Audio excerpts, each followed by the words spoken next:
ಎಲ್ಲರಿಗೂ ನಮಸ್ಕಾರ. ನಾನು ನಾಗೇಂದ್ರಪ್ಪ ಕೇಟೆ. ಇವತ್ತಿನ ತರಗತಿ ಯುದ್ಧದ ಕಾರ್ಯಗಳು. ಈ ಯುದ್ಧ, ಇದರ ಪರಿಣಾಮಗಳು ಹಲವಾರು. ನಾನು ಕಳೆದ ಒಂದು ಸೆಷನ್ನಲ್ಲಿ ಯುದ್ಧದ ಪರಿಣಾಮಗಳನ್ನು ಹೇಳಿದೆ. ಅಲ್ಲಿ ಒಂದು ಯುದ್ಧದ ದುಷ್ಪರಿಣಾಮಗಳನ್ನು ಕುರಿತು ನಿಮಗೆ ತಿಳಿಸ್ಕೊಟ್ಟೆ. ಇವತ್ತು ಯುದ್ಧದ ಒಂದು ಸಕಾರಾತ್ಮಕ ಕಾರ್ಯಗಳನ್ನು ಇವತ್ತು ನೋಡೋಣ, ಮತ್ತು ಅದೇ ರೀತಿ ಇದರ ನಕಾರಾತ್ಮಕ ಕಾರ್ಯಗಳನ್ನು ಕೂಡ ಇವತ್ತು ನೋಡೋಣ.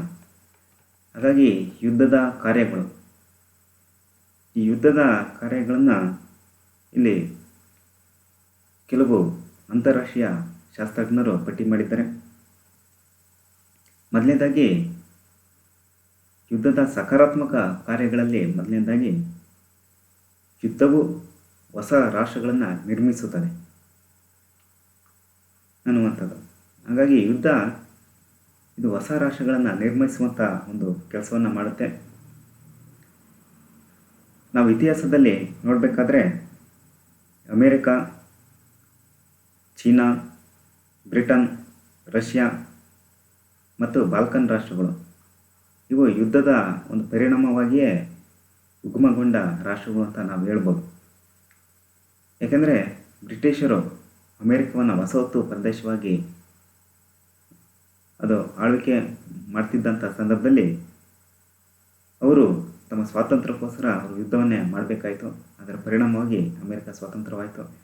ಅದೇ ರೀತಿ ಚೀನಾ, ರಷ್ಯಾ, ಬಾಲ್ಕನ್ ರಾಷ್ಟ್ರಗಳು ಕೂಡ ಇದೇ ರೀತಿ ಹೋರಾಟದ ಫಲವಾಗಿ ಹೊಸ ರಾಷ್ಟ್ರಗಳಾಗಿ ಉಗಮ ಆಯಿತು.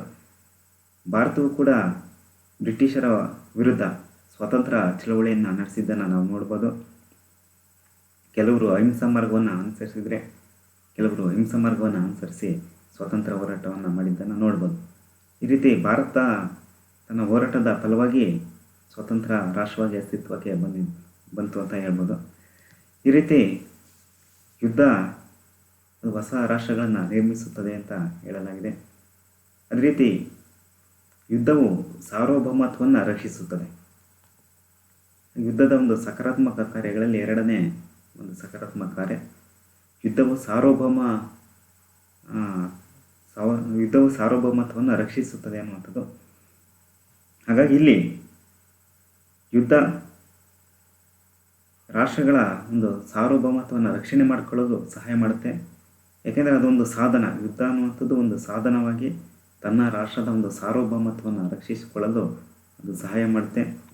ಹಾಗೆ ಯುದ್ಧ ಅನ್ನುವಂಥ ಒಂದು ಸಾಧನ ಇಲ್ಲದೇ ಇದ್ದರೆ ಇವತ್ತು ಬೇರೆ ಬೇರೆ ರಾಷ್ಟ್ರಗಳು ತಮ್ಮ ರಾಷ್ಟ್ರದ ಒಂದು ಸಾರ್ವಭೌಮತ್ವವನ್ನು ಕಸಿದುಕೊಳ್ಳುವಂಥದ್ದನ್ನು ನೋಡ್ತೀವಿ. ಅಂದರೆ ಈ ದುರ್ಬಲ ರಾಷ್ಟ್ರಗಳ ಒಂದು ಸ್ವಾತಂತ್ರ್ಯವನ್ನು, ದುರ್ಬಲ ರಾಷ್ಟ್ರಗಳ ಸಾರ್ವಭೌಮತ್ವವನ್ನು ಈ ಪ್ರಬಲ ರಾಷ್ಟ್ರಗಳು, ಶಕ್ತಿಶಾಲಿ ರಾಷ್ಟ್ರಗಳು ಕಸಿದುಕೊಳ್ಳುವಂಥ ಸಾಧ್ಯತೆಯೇ ಹೆಚ್ಚು. ಹಾಗಾಗಿ ಯುದ್ಧ ಮಾಡುವಂಥ ಸಾಮರ್ಥ್ಯ, ಮಿಲಿಟರಿ ಶಕ್ತಿಯನ್ನು ಹೊಂದಿದಂಥ ರಾಷ್ಟ್ರಗಳು ಆ ರಾಷ್ಟ್ರಗಳ ಒಂದು ಸಾರ್ವಭೌಮತ್ವವನ್ನು ಕಾಪಾಡಿಕೊಳ್ಳುವಂಥದ್ದು ಈ ಯುದ್ಧ ಅನ್ನುವಂಥ ಸಾಧನದ ಮೇಲೆ ಅಂತ ನಾವು ಹೇಳ್ಬೋದು. ಒಂದು ಪಕ್ಷ ಬೇರೆ ಯಾವುದೇ ರಾಷ್ಟ್ರ ತಮ್ಮ ಸಾರ್ವಭೌಮತ್ವವನ್ನು ಕಸಿದುಕೊಳ್ತಾ ಇದೆ, ತಮ್ಮ ರಾಷ್ಟ್ರದ ರಕ್ಷಣೆಗೆ ಧಕ್ಕೆ ಬರ್ತಾ ಇದೆ ಅನ್ನುವಂಥ ಸಮಯದಲ್ಲಿ ಯುದ್ಧದ ಮೂಲಕ ತನ್ನ ರಾಷ್ಟ್ರ ರಕ್ಷಣೆಯನ್ನು, ತನ್ನ ರಾಷ್ಟ್ರದ ಸ್ವತಂತ್ರ ಸಾರ್ವಭೌಮತ್ವವನ್ನು ರಕ್ಷಣೆ ಮಾಡ್ಕೋಬೋದು. ಹಾಗಾಗಿ ಇದು ಒಂದು ರಾಷ್ಟ್ರಗಳ ಒಂದು ಸಾರ್ವಭೌಮತ್ವವನ್ನು ರಕ್ಷಣೆ ಮಾಡುತ್ತೆ ಯುದ್ಧ ಅನ್ನುವಂಥದ್ದನ್ನು ಹೇಳಲಾಗಿದೆ. ಮೂರನೇದಾಗಿ ಅನ್ಯಾಯ ಮತ್ತು ತಪ್ಪುಗಳನ್ನು ಸರಿಪಡಿಸಿದೆ ಅನ್ನುವಂಥದ್ದು. ಯಾಕೆ ಯುದ್ಧ ಅನ್ನುವಂಥದ್ದು ಕೆಲವು ಅನ್ಯಾಯ ಮತ್ತು ತಪ್ಪುಗಳನ್ನು ಸರಿಪಡಿಸಿದೆ ಅನ್ನುವಂಥದ್ದನ್ನು ಹೇಳಲಾಗಿದೆ. ನಾವು ಆಗಲೇ ಹೇಳಿದ ಹಾಗೆ ಅಮೇರಿಕ ಏನು ಬ್ರಿಟಿಷರು ಏನು ವಸಾಹತು ಆಳ್ವಿಕೆಯನ್ನು ಮಾಡ್ತಾಯಿದ್ರು, ಈ ಒಂದು ಅಮೇರಿಕ ಅನ್ಯಾಯಕ್ಕೊಳಗಾಗಿತ್ತು. ಹಾಗಾಗಿ ಬ್ರಿಟಿಷರ ವಿರುದ್ಧ ಹೋರಾಟ ಮಾಡಿ ಅವರು ಒಂದು ಚಳವಳಿಯನ್ನು ಮಾಡುವ ಮೂಲಕ ಅವರು ಸ್ವಾತಂತ್ರ್ಯವನ್ನು ಪಡೆಯೋದಕ್ಕೆ ಕಾರಣ ಆಯಿತು. ಅದು ಭಾರತವು ಕೂಡ ಒಂದು ಅನ್ಯಾಯಕ್ಕೆ ಒಳಗಾಗಿತ್ತು, ಬ್ರಿಟಿಷರ ಒಂದು ಕಪಿಮುಷ್ಟಿಗೆ ಸಿಕ್ಕಾಕೊಂಡಿತ್ತು. ಭಾರತವು ಕೂಡ ಸ್ವತಂತ್ರ ಚಳವಳಿಯನ್ನು ಮಾಡಿತು. ಈ ರೀತಿ ಒಂದು ಅನ್ಯಾಯಗಳನ್ನು, ತಪ್ಪುಗಳನ್ನು ಸರಿಪಡಿಸಿಕೊಳ್ಳಲು ಯುದ್ಧ ಇಲ್ಲಿ ಕಾರಣ ಆಗುತ್ತೆ ಅನ್ನುವಂಥದ್ದನ್ನು ಹೇಳಲಾಗಿದೆ. ಹಾಗಾಗಿ ಈ ರೀತಿ ಒಂದು ಯಾವುದೇ ರಾಷ್ಟ್ರದ ಒಂದು ತಪ್ಪನ್ನು ಸರಿಪಡಿಸೋದಕ್ಕೆ ಯುದ್ಧವನ್ನು ಒಂದು ಸಾಧನವಾಗಿ ಬಳಸ್ಕೊಬೋದು ಅನ್ನುವಂಥದ್ದನ್ನು ಹೇಳಲಾಗಿದೆ. ಅದೇ ರೀತಿ ನಾಲ್ಕನೇದಾಗಿ ಯುದ್ಧವು ರಾಜಕೀಯ ಬದಲಾವಣೆಗಳನ್ನು ತಂದಿದೆ. ಯುದ್ಧವು ರಾಜಕೀಯ ಬದಲಾವಣೆಗಳನ್ನು ತಂದಿದೆ. ಹಾಗಾಗಿ ಇಲ್ಲಿ ಯುದ್ಧ ಅನೇಕ ರಾಜಕೀಯ ಬದಲಾವಣೆಗಳನ್ನು ತಂದಿದೆ. ನಾವು ಇತಿಹಾಸದಲ್ಲಿ ನೋಡ್ಬೋದು, ಫ್ರಾನ್ಸ್ ಕ್ರಾಂತಿ ನಡೆದುದನ್ನು ನೋಡ್ತೀವಿ. ಈ ಫ್ರಾನ್ಸ್ ಕ್ರಾಂತಿ ಈ ಫ್ರಾನ್ಸಿನ ನಿರಂಕುಶ ಪ್ರಭುತ್ವದ ವಿರುದ್ಧ ನಡೀತು. ಅಲ್ಲಿನ ನಿರಂಕುಶ ಪ್ರಭುತ್ವವನ್ನು ಕಿತ್ತೆಸೆದು ಒಂದು ಪ್ರಜಾಪ್ರಭುತ್ವ ವ್ಯವಸ್ಥೆ ಜಾರಿಗೆ ಬರಲು ಕಾರಣ ಆಯಿತು ಅಂತ ಹೇಳ್ಬೋದಾಗಿದೆ.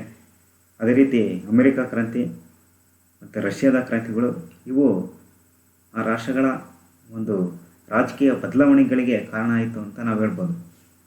ಹಾಗಾಗಿ ಇವತ್ತು ಏನು ಒಂದು ಪ್ರಜಾಪ್ರಭುತ್ವ ವ್ಯವಸ್ಥೆ ಬೆಳವಣಿಗೆ ಆಗೋದಕ್ಕೆ ಮತ್ತು ಸ್ವಾತಂತ್ರ್ಯ ಸಮಾನತೆಯ ಒಂದು ಪರಿಕಲ್ಪನೆ ಬೆಳವಣಿಗೆ ಆಗೋದಕ್ಕೆ ಈ ರೀತಿಯ ಫ್ರಾನ್ಸ್ ಕ್ರಾಂತಿ, ಅಮೆರಿಕ ಕ್ರಾಂತಿಗಳು ಕಾರಣ ಅನ್ನುವಂಥದ್ದನ್ನು ನಾವು ನೋಡ್ಬೋದು.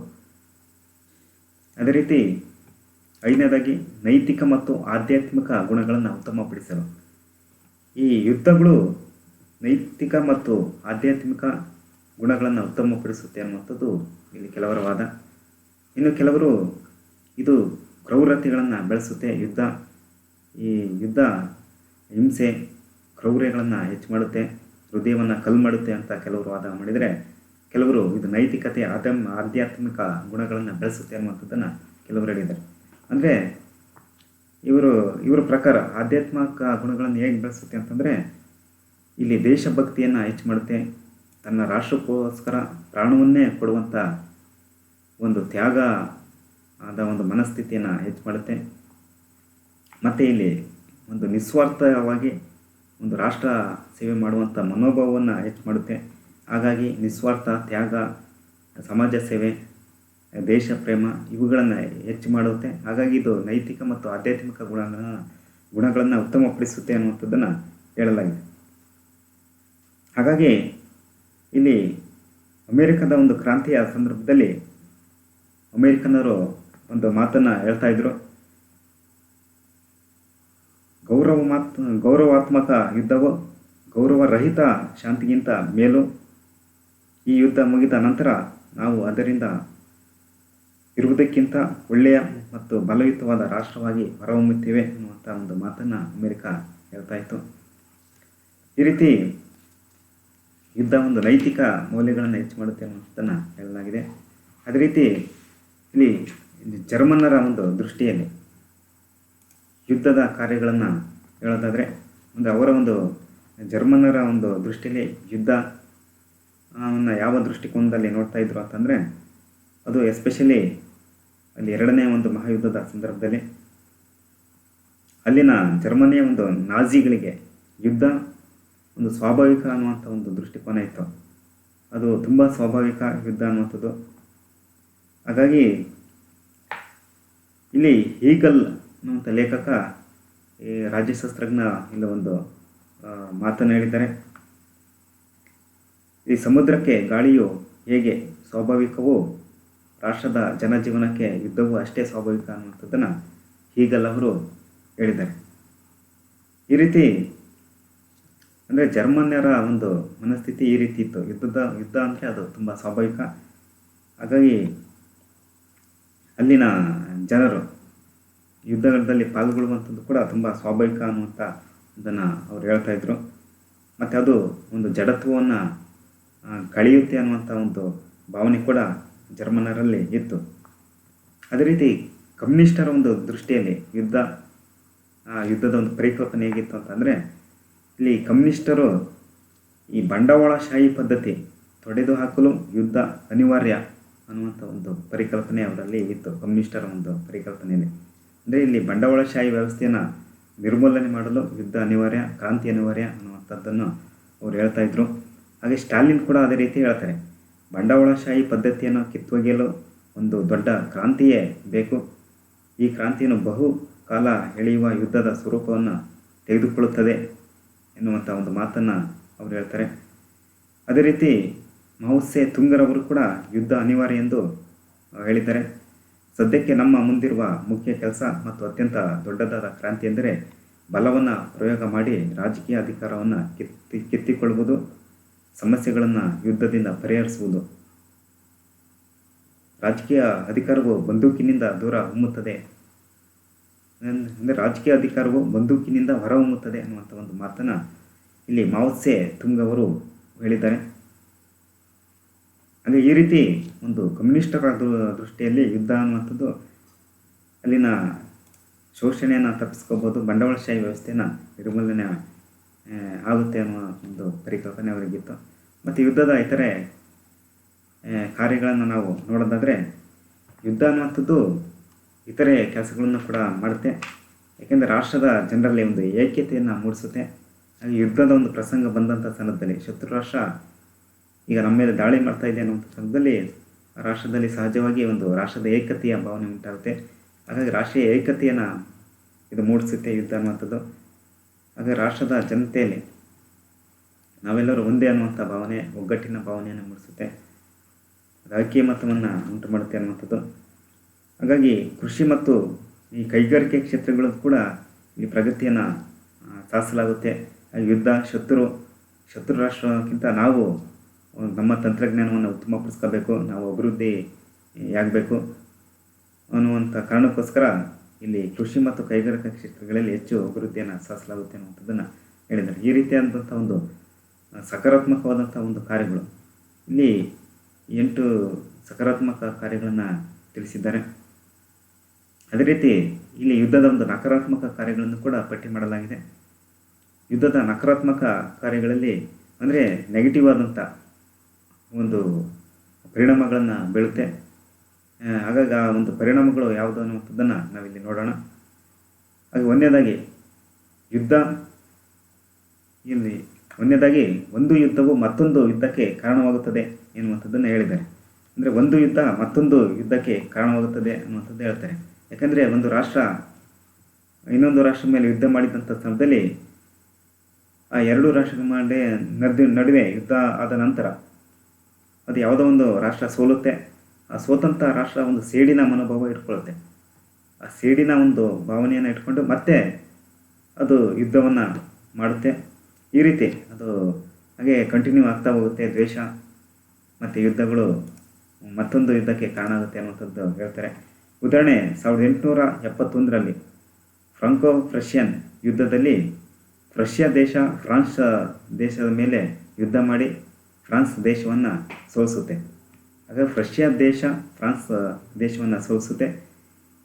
ಇದರ ಒಂದು ಸೇಡನ್ನು ತೀರಿಸಿಕೊಳ್ಳಲು ಫ್ರಾನ್ಸ್ ಮೊದಲನೇ ಮಹಾಯುದ್ಧ ನಡೆದಂಥ ಸಂದರ್ಭದಲ್ಲಿ ಫ್ರಾನ್ಸ್ ಜರ್ಮನಿಯ ವಿರುದ್ಧ ಅದು ಹೋರಾಟ ಮಾಡುತ್ತೆ. ಹಾಗಾಗಿ ಈ ಒಂದು ಜರ್ಮನಿ ಆ ಯುದ್ಧದಲ್ಲಿ ಸೋಲನ್ನು ಅನುಭವಿಸುತ್ತೆ. ಈ ಸೋಲಿನ ಒಂದು ಸೇಡನ್ನು ತೀರಿಸಿಕೊಳ್ಳೋದು ಜರ್ಮನಿ ಮತ್ತೆ 2ನೇ ಮಹಾಯುದ್ಧವನ್ನು ಮಾಡುತ್ತೆ. 2ನೇ ಮಹಾಯುದ್ಧದ ಸಂದರ್ಭದಲ್ಲಿ ಜರ್ಮನಿ ಈ ಫ್ರಾನ್ಸ್ ಮೇಲೆ ಯುದ್ಧವನ್ನು ಮಾಡುತ್ತೆ. ಈ ರೀತಿ ಎರಡೂ ರಾಷ್ಟ್ರಗಳ ಮೇಲೆ ಒಂದು ರಾಷ್ಟ್ರ ಸ್ವತಂತ್ರ ರಾಷ್ಟ್ರ ಇನ್ನೊಂದು ರಾಷ್ಟ್ರದ ಮೇಲೆ ಯುದ್ಧ ಮಾಡುವಂಥದ್ದು, ಅದರ ಸೇಡನ್ನು ತೀರಿಸ್ಕೊಳ್ಳುವಂಥದ್ದು, ಈ ರೀತಿ ನಡೆಯುವಂಥದ್ದನ್ನು ನೋಡ್ತೀವಿ. ಈ ರೀತಿ ಒಂದು ಯುದ್ಧ ಮತ್ತೊಂದು ಯುದ್ಧಕ್ಕೆ ಕಾರಣ ಆಗುತ್ತದೆ ಅನ್ನುವಂಥದ್ದು. ಎರಡನೇದಾಗಿ ಇಂದಿನ ಯುದ್ಧಗಳು ಹೆಚ್ಚಿನ ಜನಸಂಖ್ಯೆ ಪಾಲ್ಗೊಳ್ಳುತ್ತದೆ ಅನ್ನುವಂಥದ್ದು. ಆಗ ಇಂದಿನ ಯುದ್ಧಗಳಲ್ಲಿ ಹೆಚ್ಚಿನ ಜನಸಂಖ್ಯೆ ಪಾಲ್ಗೊಳ್ಳುತ್ತದೆ. ಯಾಕೆಂದರೆ ಇವತ್ತು ಒಂದು ತಂತ್ರಜ್ಞಾನದ ಯುಗ, ಅಂದರೆ ಇವತ್ತು ಕಮ್ಯುನಿಕೇಷನ್ ಅನ್ನುವಂಥದ್ದು ತುಂಬ ಸುಲಭ ಆಗಿದೆ. ಹಾಗಾಗಿ ಇವತ್ತು ಯಂತ್ರಗಳು ಕೂಡ ಅದರಲ್ಲಿ ಆಧುನೀಕರಣಗೊಂಡಿರುವಂಥದ್ದು. ಇವತ್ತು ಪ್ರತಿ ರಾಷ್ಟ್ರವೂ ಕೂಡ ತನ್ನ ಸೈನಿಕ ಸಂಖ್ಯೆಯನ್ನು ಹೆಚ್ಚಿಸ್ಕೊಳ್ತಾ ಇದೆ, ಸೈನಿಕರ ಸಂಖ್ಯೆಯನ್ನು ಹೆಚ್ಚು ಮಾಡ್ಕೊಳ್ತಾ ಇದ್ದಾರೆ, ನೇಮಕಾತಿಯನ್ನು ಹೆಚ್ಚು ಮಾಡ್ಕೊಳ್ತಾ ಇದೆ. ರಾಷ್ಟ್ರದ ರಕ್ಷಣೆ ದೃಷ್ಟಿಯಿಂದ ಇಲ್ಲಿ ವಾಯುಪಡೆ, ನೌಕಾಪಡೆ ಮತ್ತು ಭೂಪಡೆಗಳನ್ನು ರಚನೆ ಮಾಡಿದೆ. ಹಾಗಾಗಿ ಎಲ್ಲ ವಿಭಾಗಗಳಲ್ಲೂ ಕೂಡ ಈ 3 ವಿಭಾಗಗಳಲ್ಲೂ ಕೂಡ ನೇಮಕಾತಿಯನ್ನು ಹೆಚ್ಚು ಮಾಡಿಕೊಂಡು ಇರುವಂಥದ್ದು. ಮತ್ತು ರಾಷ್ಟ್ರದ ಜನತೆ ಕೂಡ ಯುದ್ಧದ ಸಂದರ್ಭದಲ್ಲಿ ಪರೋಕ್ಷವಾಗಿ ಭಾಗವಹಿಸುತ್ತೆ. ರಾಷ್ಟ್ರದ ಜನತೆ ನೇರವಾಗಿ ಸೈನಿಕರು ಪಾಲ್ಗೊಳ್ತಾರೆ. ಈ ರೀತಿ ಯುದ್ಧದಲ್ಲಿ ಪಾಲ್ಗೊಳ್ಳುವವರ ಅಂತ ಸಂಖ್ಯೆ ಹೆಚ್ಚಾಗ್ತಾ ಇದೆ. ಹಾಗಾಗಿ ಅದರ ಒಂದು ಪರಿಣಾಮ ಕೂಡ ಅಷ್ಟೇ ಜನರ ಮೇಲೆ ಆಗುತ್ತೆ. ಯಾಕೆಂದರೆ ಇಂದಿನ ಕಾಲದ ಯುದ್ಧಗಳು ಅಲ್ಲಿ ಕೇವಲ ಶಸ್ತ್ರಾಸ್ತ್ರಗಳನ್ನು ಬಳಸಿ, ಅಂದರೆ ಕತ್ತಿ, ಗುರಾಣಿ ಈ ರೀತಿ ಈ ಯುದ್ಧ ಆಗ್ತಾಯಿತ್ತು. ಅಂದರೆ ಅದರ ಪರಿಣಾಮ ಭಾಳ ಸೀಮಿತವಾಗಿತ್ತು. ಅದರ ಜನಸಂಖ್ಯೆಯ ಪ್ರಮಾಣ ಕಡಿಮೆ ಇರ್ತಿತ್ತು. ಅದರ ಪರಿಣಾಮ ಕೂಡ ಸಾವು ನೋವುಗಳ ಸಂಖ್ಯೆ ಕೂಡ ಕಡಿಮೆ ಇರ್ತಾಯಿತ್ತು. ಆದರೆ ಇವತ್ತಿನ ಒಂದು ಯುದ್ಧದಲ್ಲಿ ಹೆಚ್ಚು ಜನ ಪಾಲ್ಗೊಳ್ತಾರೆ ಮತ್ತು ಹೆಚ್ಚಿನ ಸಾವು ನೋವುಗಳಾಗುತ್ತೆ ಅನ್ನುವಂಥದ್ದು ಇದೊಂದು ನಕಾರಾತ್ಮಕವಾದಂಥ ಒಂದು ಅಂಶ. ಮತ್ತು ಮೂರನೇದಾಗಿ ಇಂದಿನ ಯುದ್ಧವು ಹೆಚ್ಚಿನ ಪ್ರದೇಶಕ್ಕೆ ಪರಿಣಾಮ ಬೀರುತ್ತದೆ. ಅಂದರೆ ಇವತ್ತಿನ ಯುದ್ಧ ಹೆಚ್ಚಿನ ಪ್ರದೇಶಕ್ಕೆ ಪರಿಣಾಮ ಬೀರುತ್ತದೆ. ಇದರ ವ್ಯಾಪ್ತಿ ಹೆಚ್ಚಾಗಿರುತ್ತೆ. ಹಾಗಾಗಿ ಇವತ್ತು ರಾಷ್ಟ್ರಗಳು ಮಿಲಿಟರಿ ಶಸ್ತ್ರಾಸ್ತ್ರಗಳು ಅವುಗಳ ಒಂದು ವ್ಯಾಪ್ತಿ, ಹಾಗಾಗಿ ಅದರ ವ್ಯಾಪ್ತಿ ಹೆಚ್ಚಾಗಿ ಇರುತ್ತೆ. ಅಂದರೆ ಇವತ್ತು ಯಾವುದೋ ಕ್ಷಿಪಣಿ ಅಂತ ಹೇಳಿದರೆ ಆ ಕ್ಷಿಪಣಿ ಅದರ ಹೋಗುವಂಥ ದೂರ ಅದೆಷ್ಟೋ ನೂರಾರು ಕಿಲೋಮೀಟ್ರ್ ದೂರದಲ್ಲಿರುವಂಥ ಪ್ರದೇಶವನ್ನು ಕೂಡ ನಾಶ ಮಾಡುವಂಥ ಒಂದು ತಂತ್ರಜ್ಞಾನ ಇವತ್ತು ಇದೆ. ಹಾಗಾಗಿ ಒಂದು ಪ್ರದೇಶದಿಂದ ಒಂದು ಕ್ಷಿಪಣಿಯನ್ನು ಉಡಾಯಿಸಿದರೆ ಅದು ನೂರಾರು ಕಿಲೋಮೀಟ್ರ್ ದೂರದಲ್ಲಿರುವಂಥ ಪ್ರದೇಶವನ್ನು ಅದು ನಾಶ ಮಾಡುತ್ತೆ. ಹಾಗಾಗಿ ಇವತ್ತು ಅದರ ಒಂದು ದೂರವನ್ನು ಕೂಡ ಇವತ್ತು ಹೆಚ್ಚು ಮಾಡ್ಕೊಳ್ತಾ ಇದ್ದಾವೆ ಪ್ರತಿಯೊಂದು ರಾಷ್ಟ್ರಗಳು. 100 ಕಿಲೋಮೀಟರ್, 200, 300, 500, 1000 ಕಿಲೋಮೀಟರ್ ಈ ರೀತಿ ಯಾವ ಎಕ್ಸ್ಟೆಂಡ್ ಮಾಡ್ಕೊಳ್ತಾ ಇದೆ. ಪ್ರತಿಯೊಂದು ರಾಷ್ಟ್ರವು ಕೂಡ ಅದರ ತಂತ್ರಜ್ಞಾನವನ್ನು ಅಪ್ಡೇಟ್ ಮಾಡ್ಕೊಳ್ಳೋ ಮೂಲಕ ಅದು ಕ್ರಮಿಸುವಂಥ ದೂರವನ್ನು ಕೂಡ ಅದು ಹೆಚ್ಚು ಮಾಡ್ಕೊಳ್ತಾ ಇದೆ. ದೂರದ ರಾಷ್ಟ್ರಗಳ ಮೇಲೂ ಕೂಡ ಆಕ್ರಮಣ ಮಾಡುವಂಥ ಒಂದು ತಂತ್ರಜ್ಞಾನವನ್ನು ಇವತ್ತು ಮಿಲಿಟರಿ ಶಕ್ತಿಯಲ್ಲಿ ಹೊಂದ್ತಾ ಇದ್ದಾವೆ. ಈ ರೀತಿ ಇವತ್ತಿನ ಒಂದು ಯುದ್ಧಗಳು ಅದರ ಪ್ರದೇಶ ಕೂಡ ಅಥವಾ ವ್ಯಾಪ್ತಿ ವಿಶಾಲವಾಗಿರುತ್ತೆ. ಆಗ ಅದರ ಹಾನಿಯಾಗುವಂಥ ಸಾವು ನೋವುಗಳು, ನಾಶ ಮಾಡುವಂಥ ಒಂದು ಪ್ರಮಾಣ ಕೂಡ, ವ್ಯಾಪ್ತಿ ಕೂಡ ಇವತ್ತು ಹೆಚ್ಚಾಗಿರುವಂಥದ್ದು ಇವತ್ತಿನ ಯುದ್ಧದ ಒಂದು ನಕಾರಾತ್ಮಕ ಕಾರ್ಯ ಅಂತ ಹೇಳ್ಬೋದು. ಮತ್ತು ನಾಲ್ಕನೇದಾಗಿ ಶಸ್ತ್ರಾಸ್ತ್ರ ಪೈಪೋಟಿಯನ್ನು ಹೆಚ್ಚು ಮಾಡುತ್ತೆ. ಹಾಗೆ ಇವತ್ತು ಯುದ್ಧಗಳು ನಡೆದಷ್ಟು ರಾಷ್ಟ್ರಗಳು ಅಭದ್ರತೆಯ ಭಾವನೆ ಉಂಟಾಗುತ್ತೆ. ತಮ್ಮ ರಾಷ್ಟ್ರದ ಭದ್ರತೆ, ತಮ್ಮ ರಾಷ್ಟ್ರದ ರಕ್ಷಣೆ, ತಮ್ಮ ರಾಷ್ಟ್ರದ ಸಾರ್ವಭೌಮತ್ವವನ್ನು ರಕ್ಷಣೆ ಮಾಡಿಕೊಳ್ಳಲು ಇದನ್ನು ಒಂದು ಸಾಧನವಾಗಿ ಬಳಸೋದ್ರಿಂದ ಯುದ್ಧವನ್ನು ಅದು ಶಸ್ತ್ರಾಸ್ತ್ರವನ್ನು ಹೆಚ್ಚು ಮಾಡಿಕೊಳ್ಳುತ್ತೆ, ಅಣ್ವಸ್ತ್ರಗಳ ಸಂಖ್ಯೆಯನ್ನು ಹೆಚ್ಚು ಮಾಡಿಕೊಳ್ಳುತ್ತೆ, ಮತ್ತು ಆಧುನಿಕ ತಂತ್ರಜ್ಞಾನವನ್ನು ಹೆಚ್ಚು ಮಾಡಿಕೊಳ್ಳುವಂಥದ್ದು ಮತ್ತು ಶಸ್ತ್ರಾಸ್ತ್ರಗಳ ನಾಶ ಮಾಡುವಂಥ ಒಂದು ಪ್ರಮಾಣವನ್ನು, ಅದರ ಸಾಮರ್ಥ್ಯವನ್ನು ಹೆಚ್ಚು ಮಾಡ್ಕೊಳ್ತಾ ಇದ್ದಾವೆ. ಈಗ ಶಸ್ತ್ರಾಸ್ತ್ರ ಪೈಪೋಟಿ ಹೆಚ್ಚಾಗ್ತಿದೆ. ಶಸ್ತ್ರಾಸ್ತ್ರವನ್ನು ಉತ್ಪಾದನೆ ಮಾಡುವಂಥದ್ದು, ಶಸ್ತ್ರಾಸ್ತ್ರಗಳನ್ನು ಬೇರೆ ರಾಷ್ಟ್ರದಿಂದ ಖರೀದಿ ಮಾಡಿಕೊಳ್ಳುವಂಥದ್ದು ಇದೆಲ್ಲ ಹೆಚ್ಚಾಗ್ತಾ ಇದೆ. ಇದು ಒಂದು ವಿಶ್ವ ಶಾಂತಿಯನ್ನು ನಾವು ಮನಸ್ಸಲ್ಲಿ ಇಟ್ಕೊಂಡು ಯೋಚನೆ ಮಾಡಿದರೆ ವಿಶ್ವ ಶಾಂತಿಗೆ ಧಕ್ಕೆಯನ್ನು ತರುವಂಥ ಒಂದು ಅಂಶ ಶಸ್ತ್ರಾಸ್ತ್ರ ಪೈಪೋಟಿ ಅನ್ನುವಂಥದ್ದು. ಹಾಗಾಗಿ ಈ ರೀತಿ ಒಂದು ಬೆಳವಣಿಗೆ ಅದು ಮುಂದಿನ ದಿನಗಳಲ್ಲಿ ಆತಂಕಕಾರಿಯಾದದ್ದು. ಏನಾದರೂ ಯುದ್ಧಗಳು ಸಂಭವಿಸಿದರೆ ಇಲ್ಲಿ ಮನುಕುಲಕ್ಕೆ ಅಪಾಯಕಾರಿಯಾದಂಥದ್ದಾಗಿರುತ್ತೆ. ಹಾಗೆ ಈ ರೀತಿ ಒಂದು ನಕಾರಾತ್ಮಕ ಕಾರ್ಯಗಳನ್ನು ಕೂಡ ಯುದ್ಧ ಮಾಡುತ್ತೆ. ಹಾಗಾಗಿ ಇಲ್ಲಿ ಸಕಾರಾತ್ಮಕ ಕಾರ್ಯಗಳನ್ನು ನಾವಿಲ್ಲಿ ಪಟ್ಟಿ ಮಾಡಿದ್ದೀವಿ. ಸಕಾರಾತ್ಮಕ ಕಾರ್ಯಗಳು ಏನೇ ಇದ್ದರೂ ಕೂಡ ಒಂದು ರಾಷ್ಟ್ರದ ಒಂದು ಹಿತದೃಷ್ಟಿಯಿಂದ ಮತ್ತು ವಿಶ್ವ ಶಾಂತಿಯ ಉದ್ದೇಶದಿಂದಾಗಿ ಇಲ್ಲಿ ವಿಶ್ವ ಮಾನವ ಸಂದೇಶವನ್ನು ಬೆಳೆಸುವ ಮೂಲಕ ಇಲ್ಲಿ ರಾಷ್ಟ್ರಗಳು ಪರಸ್ಪರ ಒಂದು ಯುದ್ಧ ನೀತಿಯನ್ನು ಬಿಟ್ಟು ಪರಸ್ಪರ ಸಹಕಾರಯುತ ಸಹಬಾಳ್ವೆಯನ್ನು ನಡೆಸುವಂಥ ಒಂದು ಅನಿವಾರ್ಯತೆ ಬಂದಿದೆ.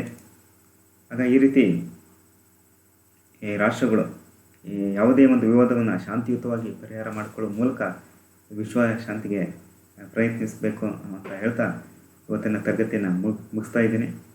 ಇದುವರೆಗೂ ತರಗತಿ ಕೇಳಿದಂಥ ಎಲ್ಲರಿಗೂ ಕೂಡ ಧನ್ಯವಾದಗಳು.